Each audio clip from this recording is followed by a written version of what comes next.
I'll see you in hell, you mother... Seriously, Euphoria? Seriously? This is where it was all heading? Ali getting a sawn-off shotgun and going all Rolling Thunder on Alamo? Just in case. What the fuck?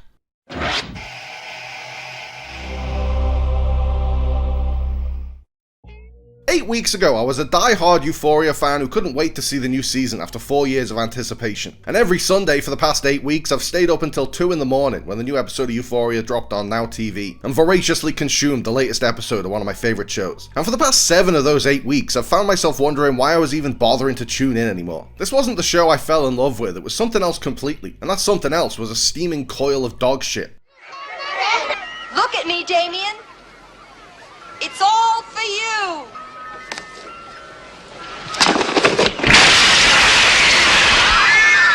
It wasn't even a bad version of Euphoria, it was a bad version of some other show entirely. It's so blatantly obvious that Sam Levinson wanted to do anything other than write a 3rd season of Euphoria. He wasn't interested in serving his existing characters, he wasn't interested in staying in the coming-of-age genre, and he certainly wasn't interested in exploring what the fans were actually responding to. He's like a child who has to read a book for school, and he's so averse to doing any kind of schoolwork that he'll stare out the window or carve his name into a table or read the back of a cereal box just to avoid reading the book.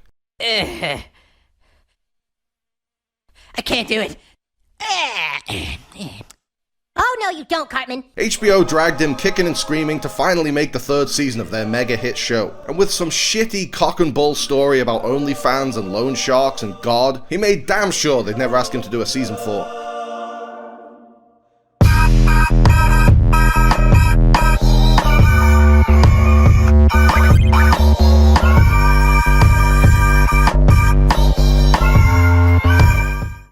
Looking back on Season 3, there's been absolutely no sense of cohesion whatsoever. It might be the most frustratingly scattershot and unfocused excuse for a narrative I've ever seen. Trying to follow Levinson's so-called storytelling this season has been like talking to someone who's off their tits on cocaine. They won't shut the fuck up and they think what they're saying is really important and profound, but they're actually just talking complete gibberish and they can't stay on one topic for more than a minute. This season has been an even split between a wannabe Tarantino movie and some kind of weird Christian propaganda. When it wasn't trying and failing miserably to be Pulp Fiction 2.0, it was trying and failing miserably to analyze the Bible. The burning bush looked pretty incredible from a cinematography standpoint. But I'm hard-pressed to remember a more painfully on-the-nose piece of visual symbolism. Hans Zimmer wrote a beautiful piece of music to accompany this image, but it's not the absolute cinema that Levinson seems to think it is.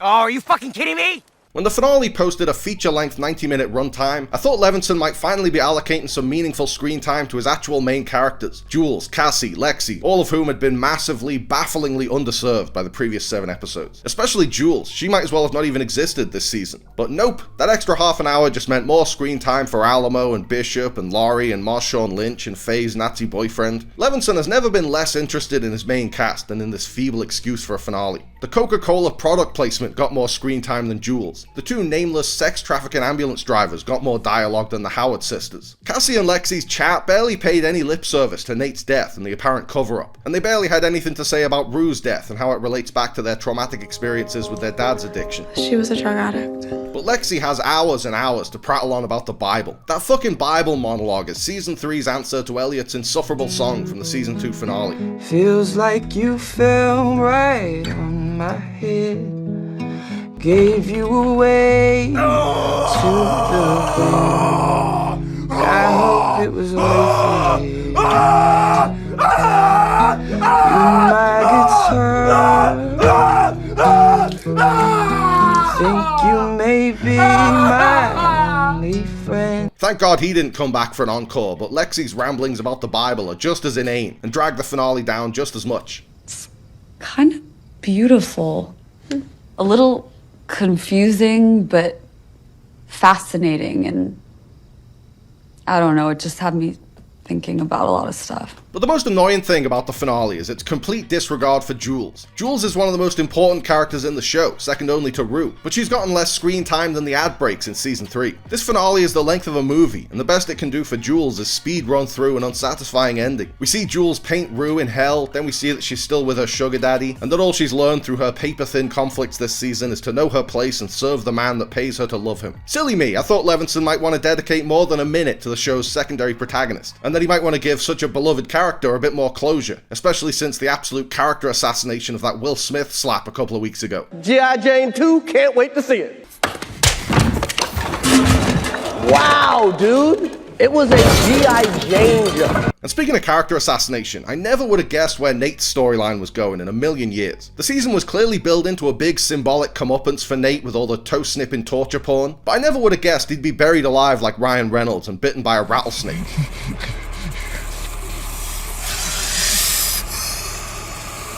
Oh my god!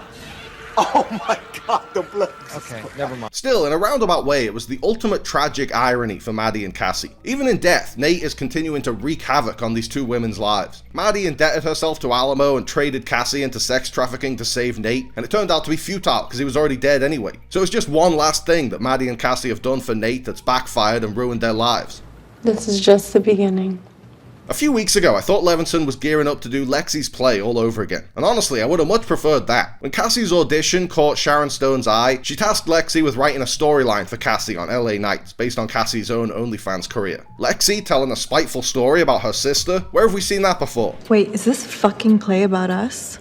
At first, Lexi resented having to turn her much more popular sister into a star, watching Cassie skip the line to fame and fortune while she was still grinding away as a showrunner's assistant. But I thought Lexi would surely realize it's a perfect opportunity to publicly humiliate Cassie like she did with her elaborate school play in the season 2 finale, but on a much, much larger scale. And she had Cassie playing herself this time. I'm gonna be a household name! Cassie and Lexi's one-sided sibling rivalry was one of the only bright spots in the season. Lexi's complete disdain for Cassie, and Cassie barely registering her hatred, was an endlessly hilarious comedic dynamic, played really well by Sydney Sweeney and Maud Apatow. You are literally the most selfish, narcissistic person I have ever met. But that's what it takes to make it in this town! Cassie's meteoric rise to stardom felt a bit rushed and cliched, but it worked because she was doing it right in front of Lexi, filling her with jealous rage. Night in, night out, Lexi had to watch her sister take sexy pics across the courtyard and get rich doing it, all while she took coffee orders from people with the jobs she actually wants. Lexi has been steadily climbing the ladder, going through the proper channels and working hard, while Cassie has just skipped to the front of the line. It almost felt a bit like Mulholland Drive, where the unrealistic dream is contrasted with the bleak reality. Betty's idealized Hollywood fantasy is juxtaposed with Diane's miserable existence. But it's two fiercely competitive sisters instead of two doppelgangers. This all culminated in that great scene between Lexi, Cassie, and Sharon Stone, where Sharon Stone unwittingly gives Lexi the chance to write another hit piece on Cassie. Look at us, bringing families together. I thought they were finally making good use of Sharon Stone after squandering her for weeks by having her play the Howard sisters against each other. But all of this ultimately went nowhere. Cassie was fired from LA Nights before Lexi's hit piece could even get to a table read. The final season of The Boys did the same thing. Occasionally it would stumble into a really cool idea or storyline, and then it would quickly forget about it, and it's so frustrating.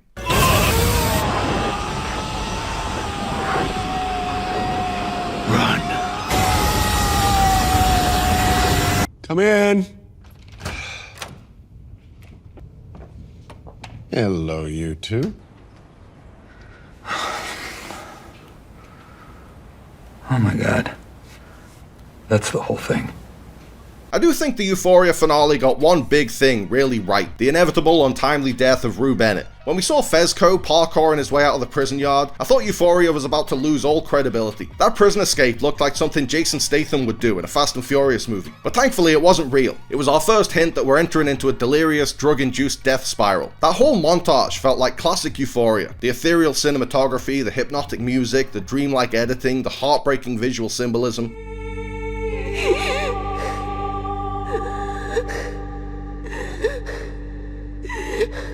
For a couple of minutes, as Rue slipped out of this mortal coil, reaching out for her estranged mother, I was reminded why I fell in love with this show in the first place. The timing of Rue's death is really powerful too. It's very sudden and unceremonious, slap bang in the middle of the episode. As far as TV character deaths go, it's much more Logan Roy than Hank Schrader. One minute she's alive and well, the next she's unresponsive. And it was surprisingly realistic for Euphoria. Rue doesn't go out in some triumphant blaze of glory with a lot of drama and fanfare. She just ODs on a couch a third of the way through the episode. Ultimately, Rue's death felt a bit like a footnote in her own show. The death itself was handled beautifully, but it's quickly brushed past to set up Ali's big revenge. We don't get to see anyone's reactions to Rue's death besides a brief aside from Lexi, and there isn't even a funeral. Euphoria is Rue's story, as told by Rue, but in the end, it couldn't wait to get rid of her. From the way the finale plays out, you'd think Ali and Alamo had been the two lead characters of this show, not Rue and Jules. You'd think it was a cat and mouse thriller like Heat, with one guy ruthlessly chasing another guy, but none of that was set up at all. Ali's sudden switch from Zen addict sponsor to shotgun-wielding Charles Bronson comes out of nowhere, and the bloody payoffs feel forced and unearned.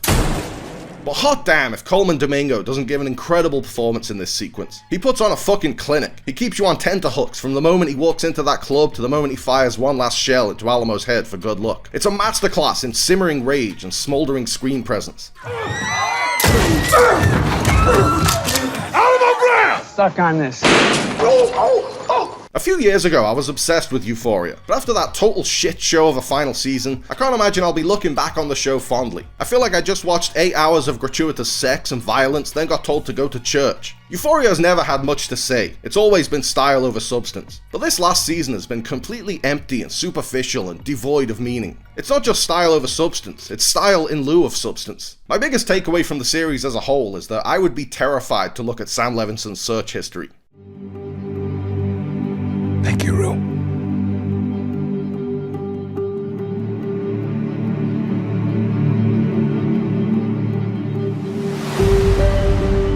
Kids, we're free.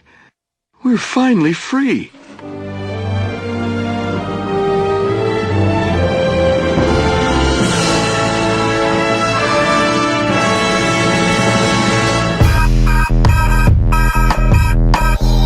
Thanks for watching, guys. I hope you liked the video. Remember to like and subscribe and click on the little bell. And also seize the day and call your mom and be kind to yourself.